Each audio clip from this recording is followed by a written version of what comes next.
Ya Allah sana aleyküm. Gönlüne say razı yapsın. Bu istirahat məncə. Yine ailesini de isteseniz siz beğenmişsiniz. Bakın ben ne söylemiştim. Ailesini de isteseniz gəzə istəyirsiniz. Bəli. Maşallah. Rahmet bunu bir çekersen. Göre beğense de o işlenmiyor. Bak açmanmıyor. Basmıştı hanım ona göre. Ha, o açmanmıyor. Ya Allah, tasavvur. Baba. نصيحة لشخصيتك.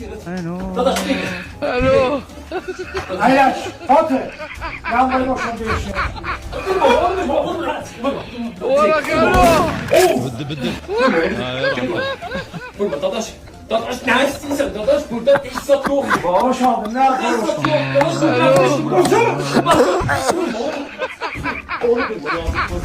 Git uyuza bak. وراك الو İşte bak ya sana buranı bırakmış hoş aldın lan. Bak ben. Hayır, içerim lan. Git lan doğma bak git. Otur otur. Kalkma cület. Dadaş git. Gel. Oh. Dadaş. Yok. Seni. Haber. Orada bak.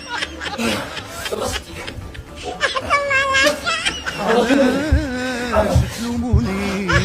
Yok.